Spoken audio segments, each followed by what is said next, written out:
Hello and welcome to the Marvellous Show Game of Thrones. If you've never watched the Marvellous Show before, I'm your host Steve, and it's a reaction show to Game of Thrones because I'm in lockdown, I've got nothing else to do, and I've never seen an episode before, so I thought why not, and I'm absolutely addicted, dreaming about it and all sorts. I tell you, I love it. Last week we watched First of His Name, which was episode 5, season 4. Great episode, really good episode.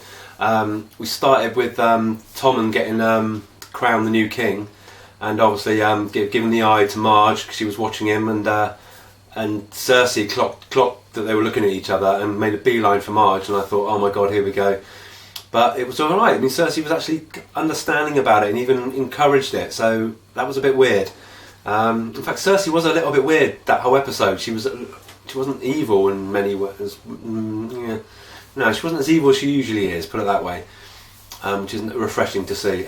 She also had a meeting with Tywin Lannister where he told her they're in a lot of debt with the Iron Bank of Braavos, and that they need the Tyrells basically. They by bonding in the marriage that will secure them, kind of thing. Which she kind of agreed with, I guess. And apparently she's marrying Loras in 4 weeks, because apparently Tommen's getting married in 2 weeks to Marge, which is very quick. I couldn't believe it happened that quick. But yeah, apparently, so it could be a couple of marriages coming up.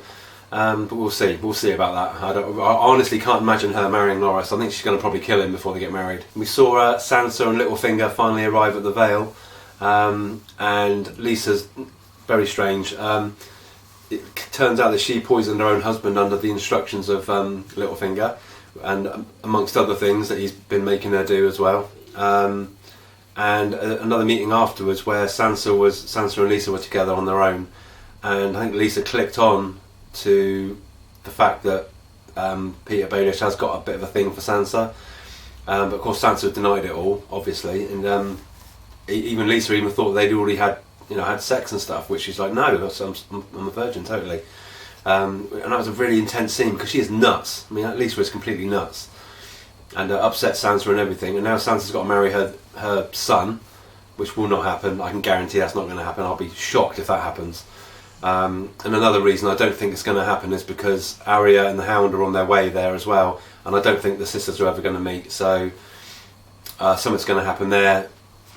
Either they won't make it to the Vale, or Sansa's going to leave before that. I don't know. But Peter Baelish certainly doesn't seem very keen on the whole. You can tell he's playing her, Lisa, by a mile.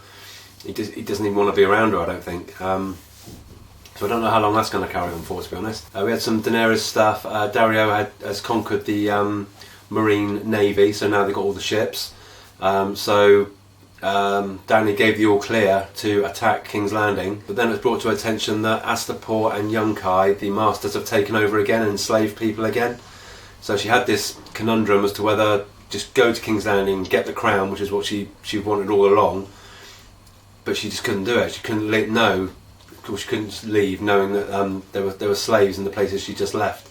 So we're going to go back to those places again, and I can't see it being a repeat of the first time. So something bad's going to happen. I'm not sure what, but I'm kind of dreading it slightly, and I don't know. I don't have any idea what's going to happen, but they say you reap what you sow, don't they? So she's been killing a lot of people lately, so this could end badly. We had the first bit of Brienne and Pod on their adventure to Castle Black, funnily enough. I didn't think they were going to go there, but that's where they're heading. That's going to be a long journey.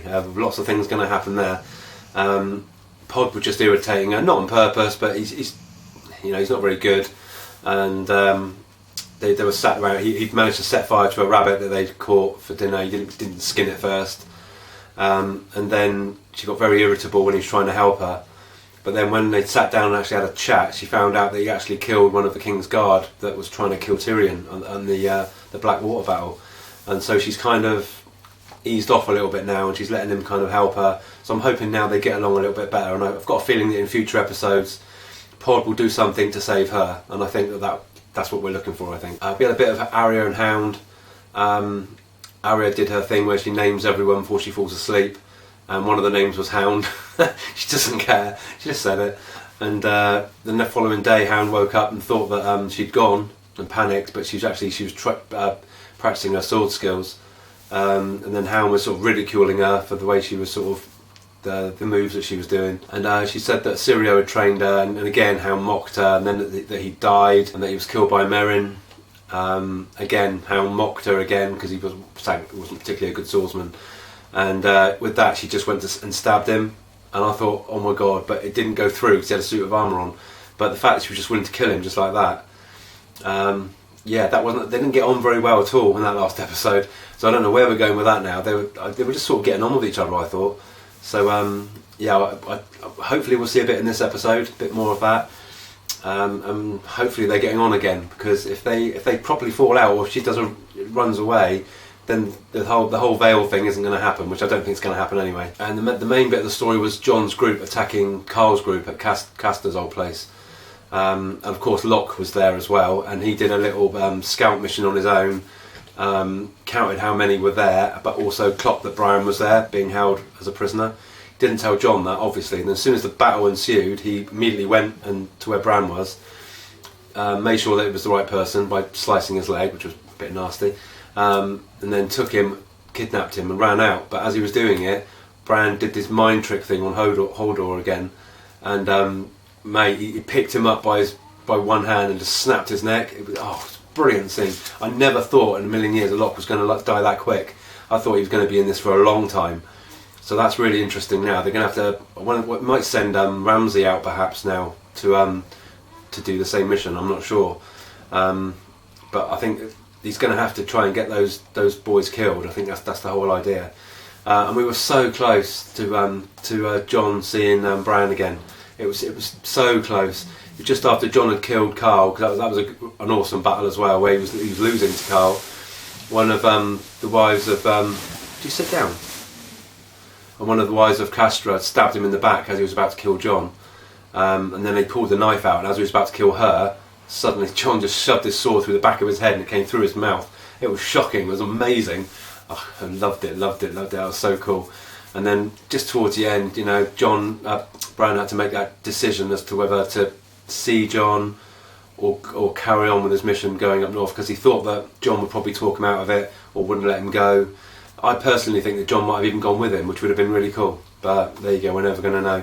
Ghost got his own back against that other twat, ripped his throat open, which was awesome. Summer's out, so it ended in quite a good way, that one. I absolutely loved that episode. It was fantastic. This next episode, The Laws of Gods and Men. Got no idea on this one at all. I guess we're going to probably see more of the White Walkers, hopefully. That new leader that we saw. That'd be good to see them. And we didn't see any wildlings at all in the last episode, so I guess we're going to see a bit more of that as well. So if you love Game of Thrones, please put a like, subscribe, hit the bell, and you'll be updated every time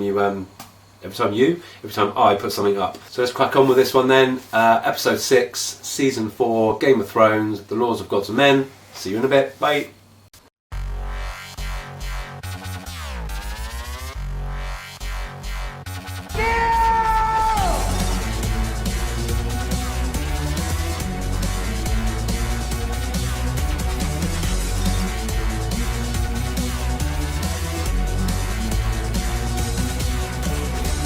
There are no men like me.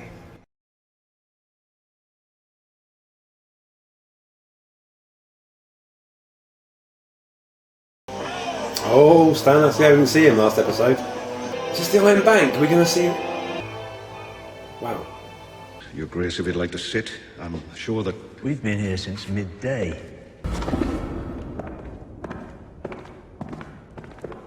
Welcome to the Iron Bank. What can we do for you, Lord Stannis? And do you feel your blood gives you a claim on our gold? More than any man living. How many fighting men remain loyal to you? 4,000. And how many ships do you have? The ones still afloat, Sir Davos, not at the bottom of Blackwater Bay. You can see why these numbers seem unlikely to add up to a happy ending. From our perspective, I'm afraid we must respectfully decline your request. Oops. Thieves are not rewarded with titles. Oh, strictly speaking, I didn't do the thieving. That would be the pirates. I just moved what they stole from one place to another. He's an honest man, and he's your best chance to get back the money you've sunk into Westeros. Who's the real power in King's Landing? Tywin Lannister, How old is Tywin Lannister? 67. 67, and when he dies, who's in command? A half-grown boy, the product of incest. Cersei Lannister, a queen whose people despise her. Jaime Lannister, a man best known for killing the king he was sworn to protect. When Tywin's gone, who do you back? There's only one reliable leader left in Westeros. Stannis. I heard you were rotting in a dungeon in Dragonstone. Only half rotted. No time, I'm afraid. We sail at sunrise. We. You, me, we. You obviously got the money then. There's a chest of the good stuff left back in your house. I gave it to your wife. You're not my friend, my friend. I'll see you at sunrise. Flay them living. Oh, cool. Let's get back to the story. 20 Ironborn scum I found at Winterfell. Oh, this is going to be good. Theon Greyjoy. Don't. He's not in the dungeons. Oh my god. Lost Cage on the right. Thank you. Oh.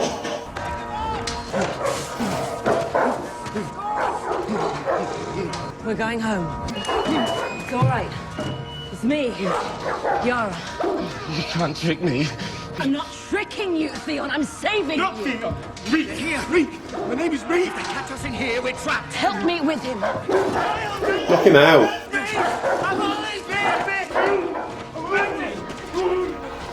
This is turning into a lovely evening. Oh, crap. I thought she had more men than that. She's going to get killed, isn't she? Give me my brother, and no more of your men will die. You've got bigger balls than he ever did.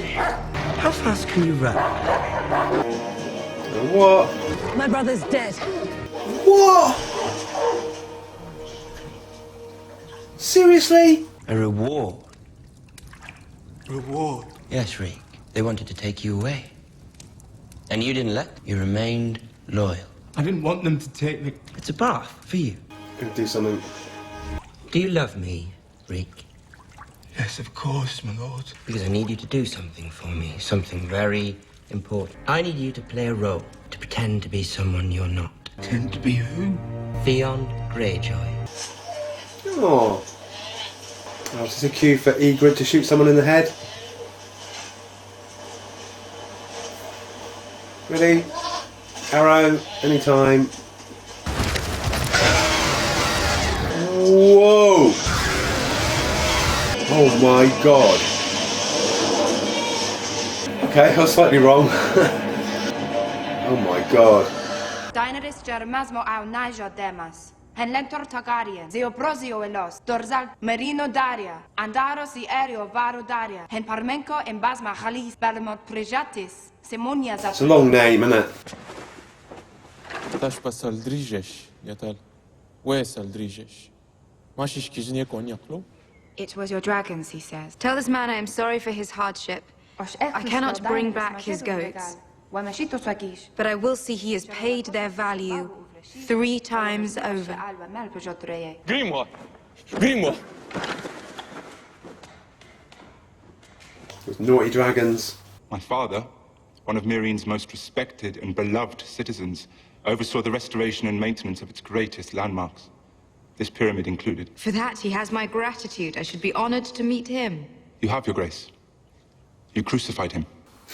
Your father crucified innocent children. My father spoke out against crucifying those children.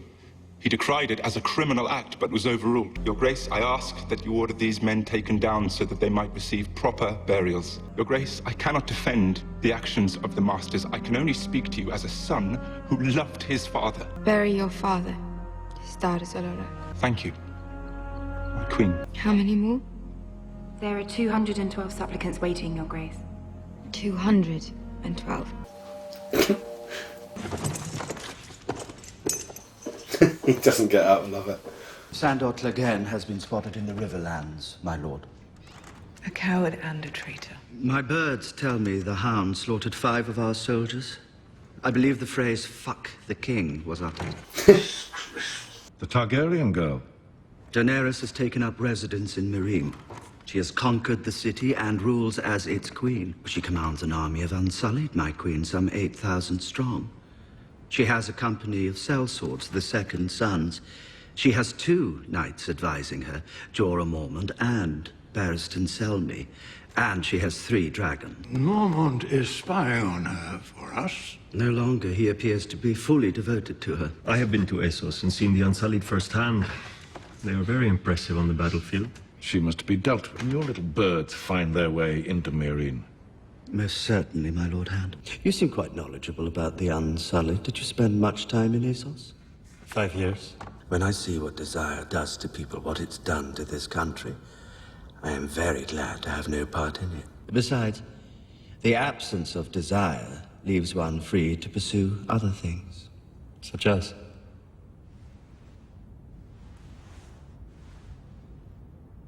Let me guess. I've been pardoned.